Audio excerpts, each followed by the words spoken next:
Happy New Year everyone, and a happy 2026. And welcome back to What If Ash Caught Latias at the start of Pokemon Journeys. This is part 6. This is season 2 of this saga, but I want to clarify something back in part 2. Yeah, I mixed Jay and Chad's names. Now I want to clarify, the old man is Jay and the boy is Chad. And we have a new side antagonist group, the Mercenary Clan. Hence the name, they are hired to do jobs that are dirty. They are legal, but not legal if they break the law, so you won't get confused. This is not lawful advice, please do not sue me. And lastly, I'm adding Chloe as a protagonist, so for now, I'll explain at the end of the video. Anyways, enough talk.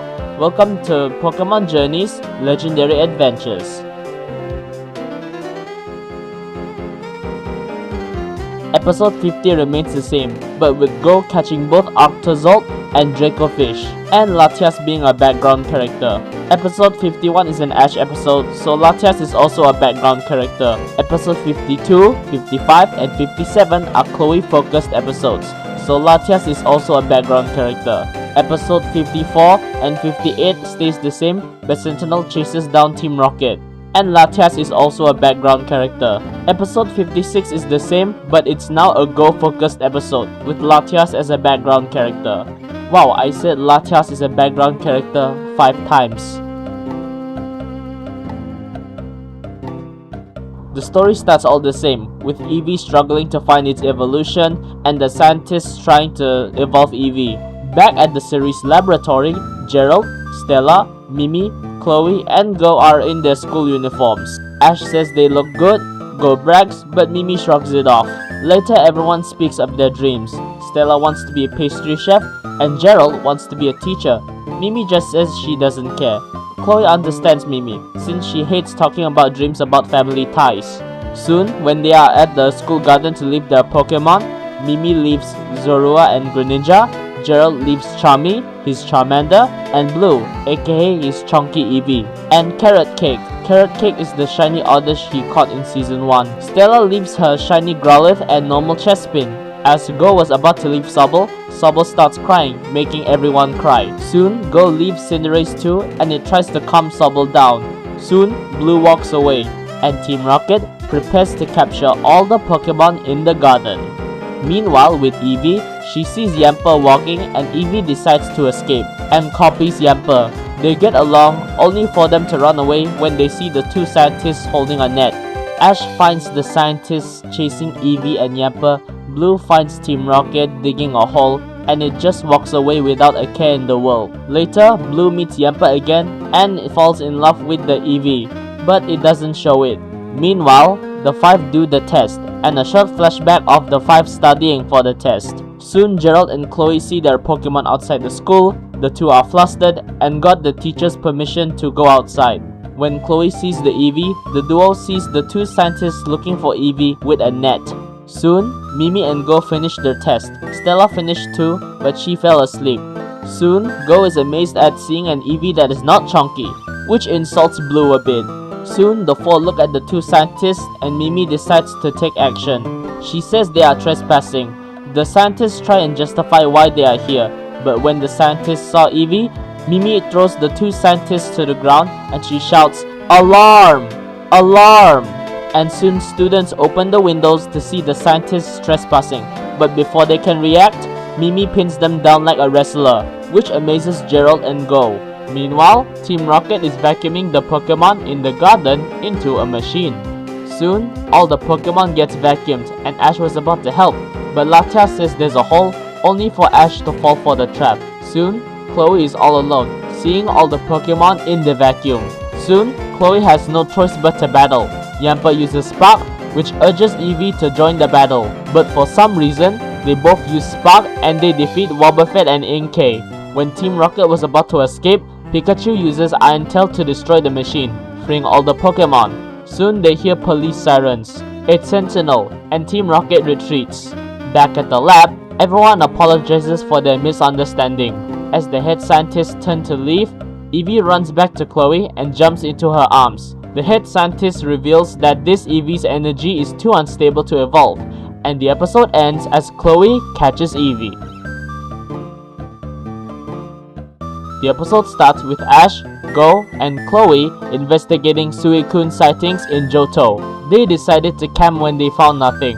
Later at night, Pikachu sees Latias and decides to follow her, which led to Eevee and Sobble to follow too, only to realize Latias was thirsty. But Latias smells the water. It's been polluted.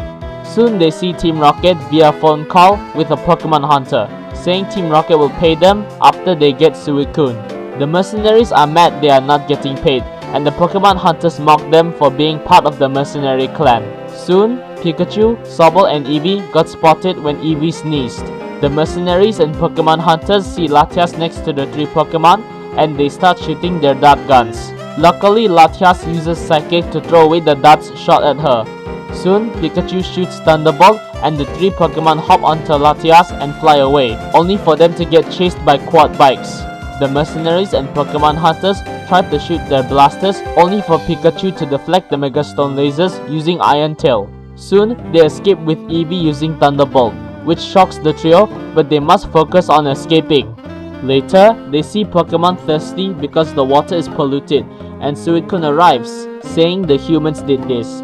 But Pikachu said they are from human trainers, and that there are good humans in the world. Suicune scoffs, saying humans are like a virus that needs to be wiped out. But Pikachu stands firm. He has seen it. His human friend, Ash, spoiler alert, saved him from Spearow. And if he doesn't believe him, Latias can testify. And Latias, spoiler alert, explains Ash saved her from evil humans.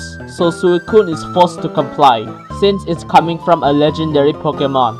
And Pikachu sets up a plan. Later that morning, Go, Ash, and Chloe are looking for Pikachu, Sobble, Eevee, and Latias.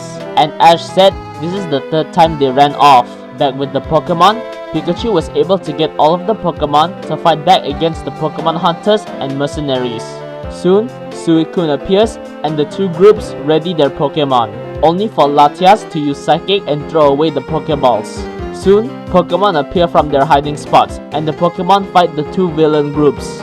They try to dart the legendaries, but the Pokemon work together and defend them. Soon, the mercenaries and Pokemon hunters activate a mech. Of course, it's Team Rocket tech. Soon, a mercenary commando gets in and the Pokemon starts fighting the mech. The mech was strong and the Pokemon was struggling. But when the Pokemon was surrounded, Pikachu appears behind the mech and destroys the controls on the back. And lastly, Suicune uses Ice Beam and freezes both villain groups.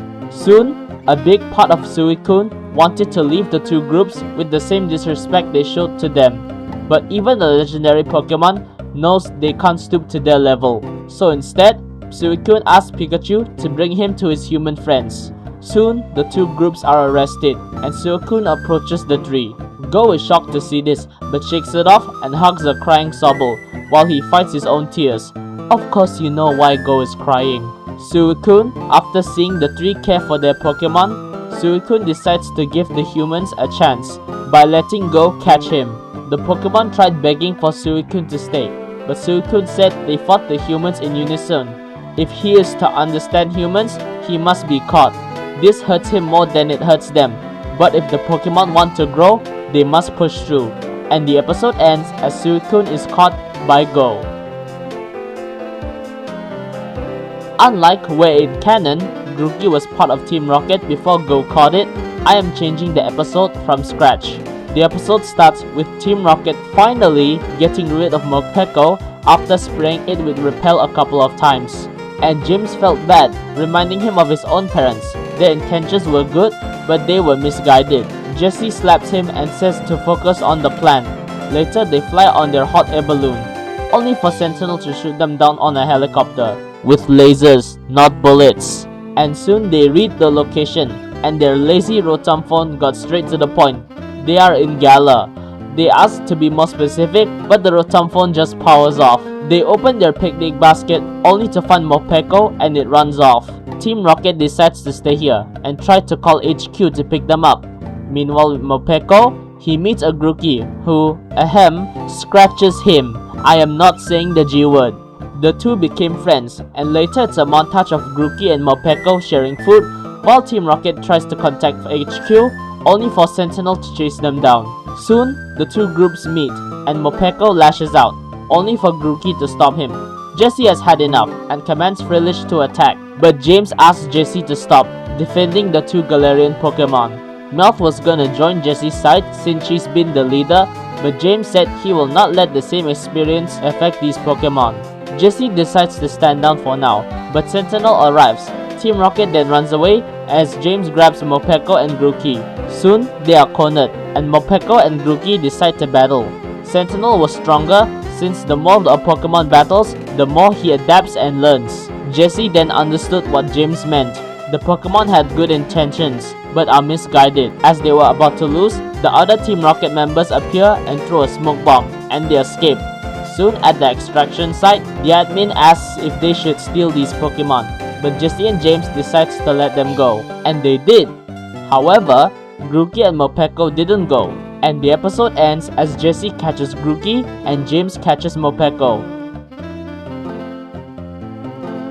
The story starts with Gerald getting a world record of the world's most clumsiest errand boy.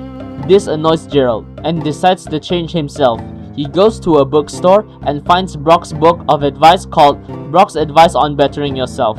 The first advice is to bend people to your will, believe in the alpha male or female you are. After seeing Blue being lazy, he commands him to exercise, only for the chunky Eevee to bite his hand. Next advice is understanding your friends and enemies. Gerald chats with his friends, even chats with his bullies and says that he understands that he is bullying him because he is lashing out. The leader is pissed, but his friends felt bad. But the bully's goodbye sends Gerald flying.